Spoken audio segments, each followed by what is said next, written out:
욥기 22장 말씀 함께 읽겠습니다.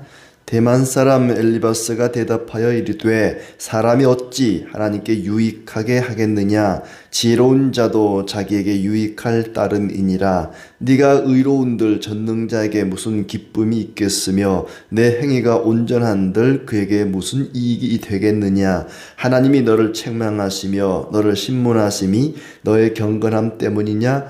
내 악이 크지 아니하냐. 내 죄악이 끝이 없느니라. 까닭없이 형제를 볼모로 잡으며 헐벗은 자의 의복을 벗기며 목마른 자에게 물을 마시게 하지 아니하며 줄인 자에게 음식을 주지 아니하였구나. 권세 있는 자는 토지를 얻고 존귀한 자는 거기에서 사는구나.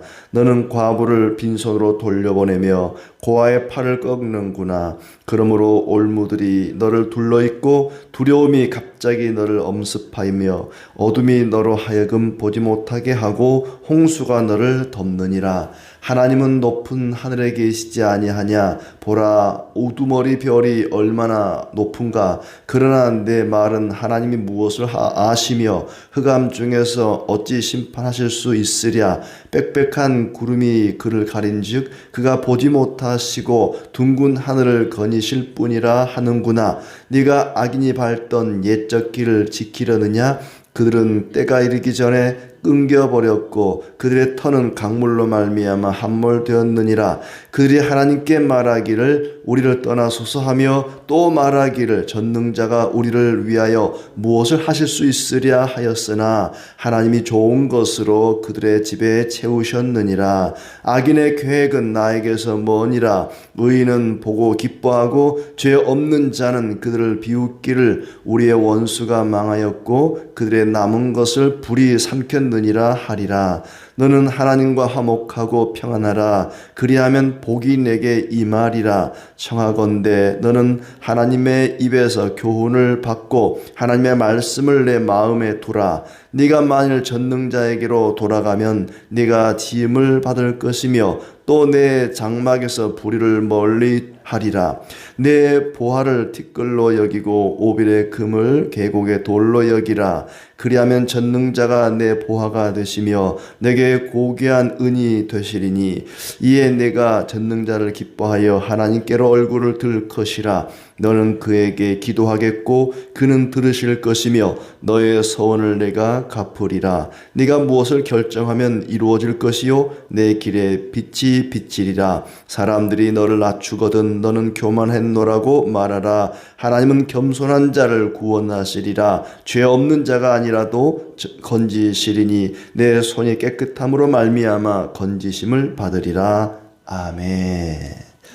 네, 오늘도 하나님이 우리 가운데 함께 하시고 또 풍성한 은혜 주시기를 진심으로 축복합니다. 대만 사람 엘리바스가 세 번째 발언을 합니다.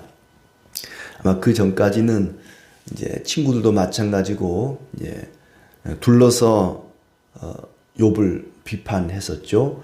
악인은 재앙을 받는다. 이런 어려움을 겪게 될 것이다. 네가 지금 이런 어려움을 겪고 있는 걸 볼 때 너는 악인이다. 이렇게 3단 논법으로 말을 했는데 이제는 대놓고 이야기를 합니다. 네가 바로 악인이다. 네가 바로 무신론자다. 너무 이제 친구들이 아무리 말해도 욥이 말귀를 못 알아먹는 것 같으니까 너는 하나님을 경외하지도 않고 사람을 존중하지도 않고 네가 바로 악인이다. 이렇게 대놓고 이제 이야기를 합니다. 욥기는 우리가 일반적으로 알고 있는 생각을 뒤집는 그런 말씀입니다. 선한 사람은 상을 받고 악한 사람은 벌을 받는다. 그런데 욥기에서는 꼭 그런 것만은 아니다 하는 것을 우리에게 이야기하는데 욥의 주장이 그런 것이죠. 친구들의 생각을 이제 뒤집어 놓습니다. 엘리바스가 하는 말이 사람이 어찌 하나님께 유익을 끼쳐드릴 수 있으며 기쁨을 줄 수 있겠느냐. 욥은 자꾸 나는 악인이 아니다. 나는 이렇게 재앙을 받을 만큼 악을 행한 것이 아니다. 자신의 의로움을 주장하니까 엘리바스는 네가 아무리 의롭다 한들 그게 무슨 하나님께 유익이 되겠느냐. 종이컵 한 컵의 물이 태평양 바다에 어떤 영향을 끼칠 수 있겠습니까? 한 방울의 물이 그 넓은 대양에 어떤 영향을 끼칠 수가 있겠습니까? 네가 아무리 의롭다 한들 하나님께 무슨 영향이 있고 하나님의 마음을 무슨 움직인다거나 하나님께 무슨 유익을 끼친다거나 기쁨을 줄 수가 있겠느냐? 하나님이 너의 경건함 때문에 너를 심판하신 것이 아니다. 너의 많은 죄 때문에 그런 것이 아니냐. 4절에 하나님이 너를 책망하시며 너를 신문하심이 너의 경건함 때문이냐? 네가 경건한데도 불구하고 하나님이 너를 심판하시겠느냐?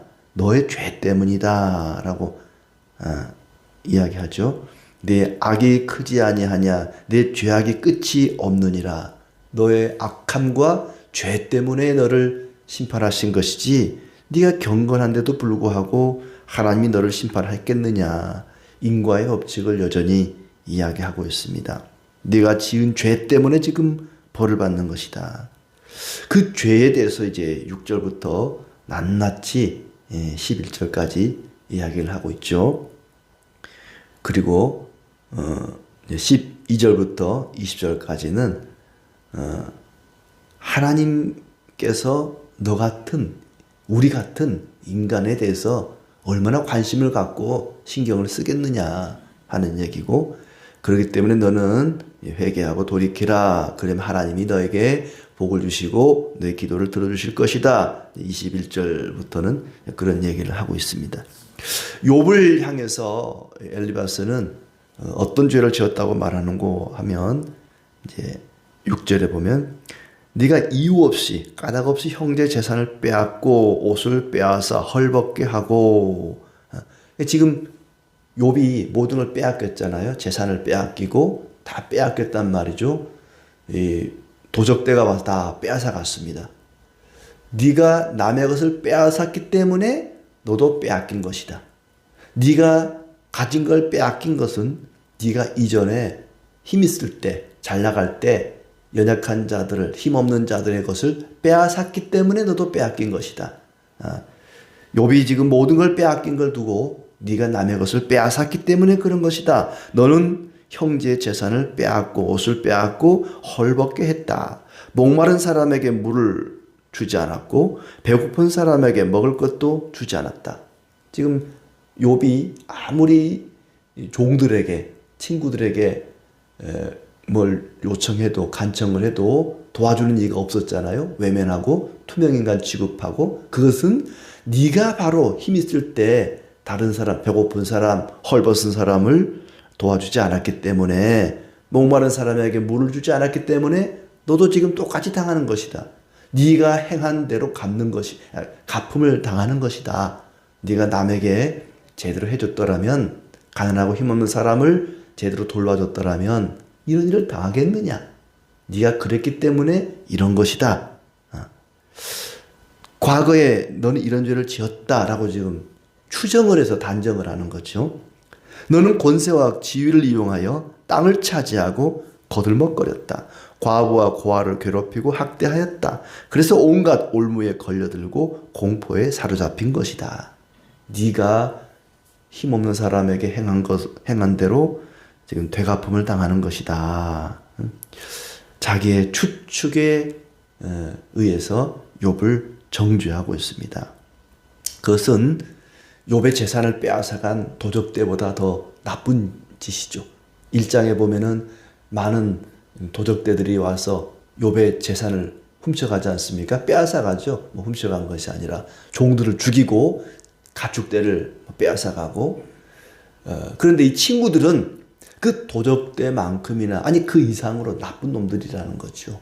왜냐하면 도적들은 욥의 재산을 훔쳐갔지만 친구들은 욥의 명예를 빼앗아간 것입니다.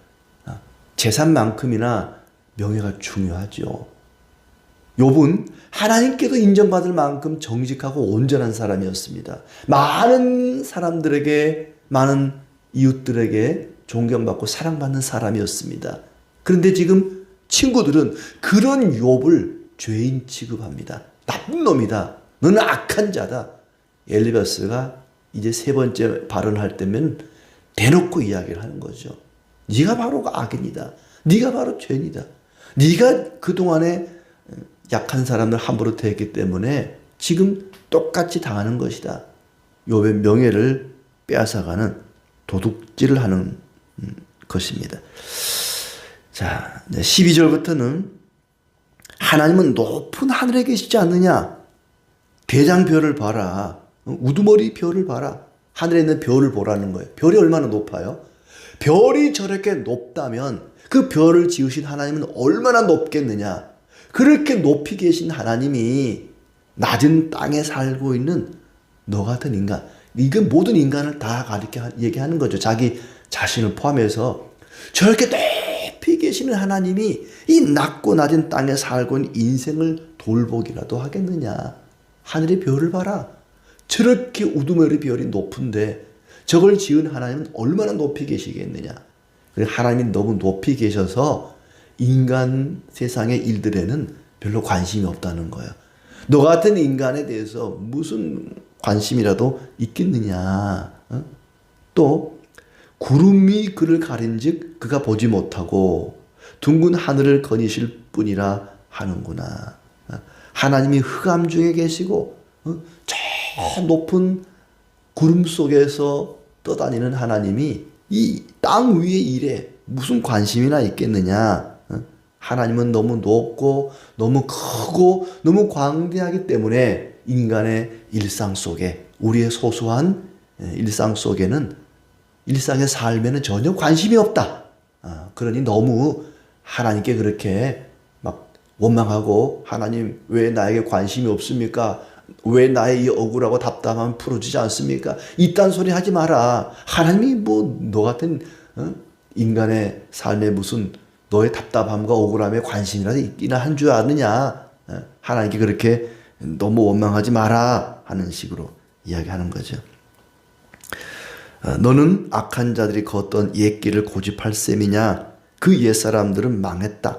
전능하신 분이 우리를 위해 무엇을 하실 수 있냐며 내버려 달라고 했다. 악인들은 그랬다는 거죠. 15절, 16절 말씀에 17절이죠. 그들이 하나님께 말하기를, 악한 자들이죠. 옛날에 악한 자들이 말하기를 우리를 떠나소서 하며 말하기를 전능자가 우리를 위하여 무엇을 할 수 있으랴. 하나님이 그들에게 좋은 것을 채워주셨는데도 불구하고 그들은 그렇게 말했다. 하나님께서 날마다 따사로운 햇살을 주시고 맑은 공기를 주시고 푸른 들판과 초록의 산들과 아름다운 것들을 많이 주셨는데, 아주 우리가 살아가기 좋은 걸 많이 주셨는데, 에이, 전능자가 하나님이 우리한테 뭘 하실 수 있겠어? 하나님 그냥 내버려 두세요. 저를. 하나님 떠나세요. 악한 자들이 그랬다는 거죠. 악인이 형벌을 받을 때 의인이 보고 기뻐할 것이다. 그러니 너는 옛날에 악인들처럼 그렇게 살지 말고 이제 하나님과 화목하라. 21절부터는 하나님께로 돌이키면 만사가 형통할 것이다. 너의 기도를 들어주실 것이다. 너는 하나님과 화해하고 하나님을 원수로 여기지 말라.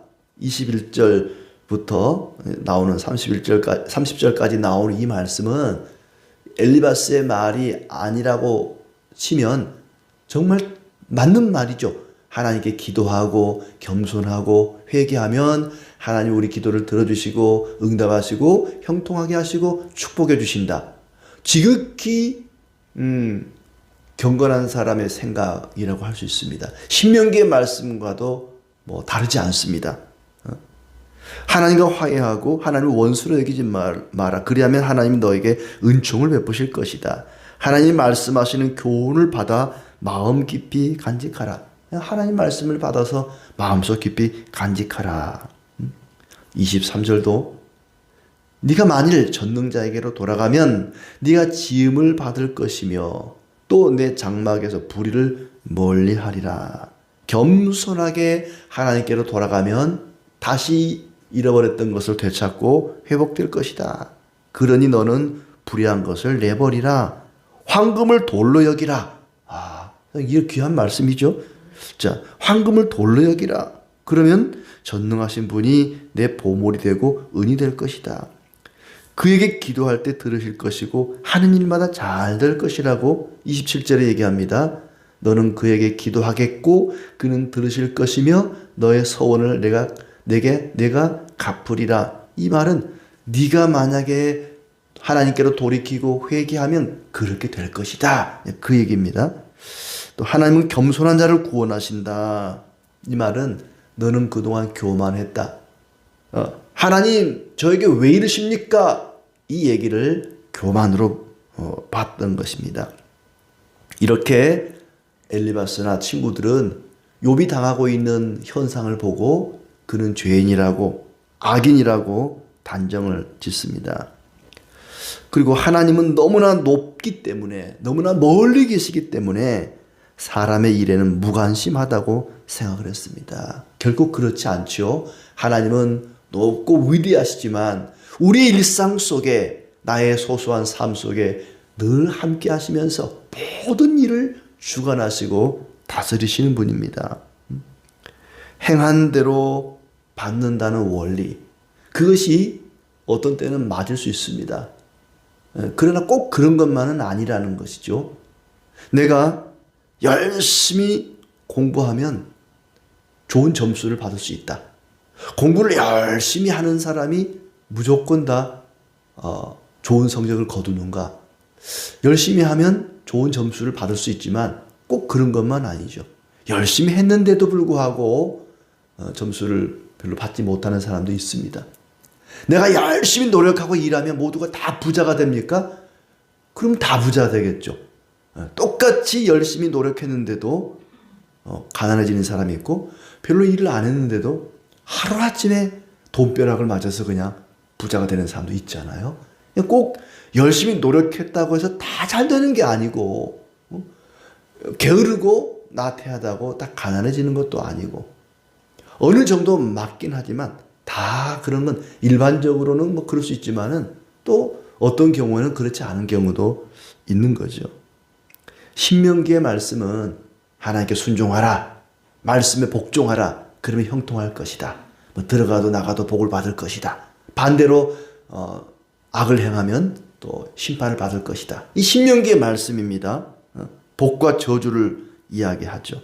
그러나 성경은 신명기만 있는 것이 아닙니다. 시편 103편 8절 말씀, 이런 말씀도 있어요. 그러니까 순종하면 복 받고 불순종하면 벌을 받는다. 이 신명기에 이런 말씀이 있는가 하면 시편 103편 8절 같은 경우 이런 말씀도 있다는 거죠. 여호와는 긍휼이 많으시고 은혜로우시며 노하기를 더디하시고 인자하심이 풍부하시도다. 자주 경책하지 아니하시며 노를 영원히 품지 아니하시리로다. 우리의 죄를 따라 우리를 처벌하지는 아니하시며 우리의 죄악을 따라 우리에게 그대로 갚지는 아니하셨으니 우리가 죄 짓는 대로 갚지 아니하셨다는 겁니다. 이는 하늘이 땅에서 높음같이 그를 경외하는 자에게 그의 인자하심이 크심이로다. 동이 서에서 먼 것 같이 우리의 죄가를 우리에게서 멀리 옮기셨으며 아버지가 자식을 긍휼히 여김같이 여호와께서는 자기를 경외하는 자를 긍휼히 여기시나니 이는 그가 우리의 체질을 아시며 우리가 단지 먼지뿐임을 기억하심이로다. 우리가 먼지 티끌같이 연약한 줄 아시고 하나님은 우리의 긍휼을 베푸신다는 겁니다. 우리가 짓는 죄대로 갚지 않고 우리가 죄를 지으면 심판을 내리고 의를 행하면 상을 준다면 이 세상에 아무도 존재할 수가 없습니다. 왜냐하면 아담과 하와가 죄를 범했을 때 바로 그 자리에서 죽였을 겁니다. 죄대로 갚는다면 바로 그들은 거기서 사망을 했어야 됩니다. 첫 번째 사람 아담과 하와가 사망했으면 그 뒤에 누가 나겠습니까? 아무도 이 세상에 존재할 수가 없습니다. 하나님의 긍휼하심 때문에 하나님의 자비로우심 때문에 아담과 하와가 죄를 짓고도 살아남을 수 있었고 그 후손들이 우리가 이 땅에 존재하게 된 것입니다. 그러니 신명기의 말씀대로 세상의 모든 악인은 다 심판을 받는 것이 아니라 하나님의 긍휼하심과 자비하심 속에 또 삶을 영위해 나가는 것이죠. 하나님은 사람이 행한 대로 갚지 아니하시는 분이다. 세상은 어떤 원리, 어떤 법칙이 지배하는 것이 아니라 하나님이 지배하시고 하나님이 다스리십니다. 오늘도 하나님은 그 자녀를 다스리듯이 아까 시편 103편의 말씀처럼 자녀를 긍휼히 여기듯이 은혜로 우리를 보살피십니다. 우리가 다른 사람을 대할 때도 법대로 원칙대로 대할 것이 아니라 은혜로 대하며 살아가야 될 것입니다. 신명기의 말씀은 그럼 뭐냐? 이런 거죠. 야, 너 이번에 열심히 해서 100점 맞으면 아빠가 네 원하는 선물 사줄게. 자전거 사줄게. 그런데 너 50점 밑으로 맞으면 틀린 대로 매를 맞는다? 이거는 그 아이를 때리려고 하는 말이 아니라 열심히 공부하라고 하는 말씀이죠. 순종하면 복을 주시고 불순종하면 벌을 받는단 말은 열심히 하나님 말씀에 순종하라고 하시는 말씀이지 무슨 상과 벌에 포커스가 맞춰진 것은 아니라는 얘기입니다. 은혜가 풍성하신 하나님께서 멀리 계시는 것이 아니라 늘 내 곁에 계시며 항상 우리의 사랑하는 교회와 형제자매들과 함께 하시고 어떤 상황 속에서도 은혜를 베푸신다는 것을 기억해야 됩니다. 오늘도 하나님께서 나와 우리와 교회에 어떤 은혜를 베푸실까 이런 기대하는 마음으로 하나님의 은혜를 기대하는 마음으로 살아가야 될 것입니다. 어제까지의 나의 삶이 어떠했든지 간에 오늘은 새로운 은혜를 구하며 하나님께 나아가는 우리의 삶이 되기를 기대합니다.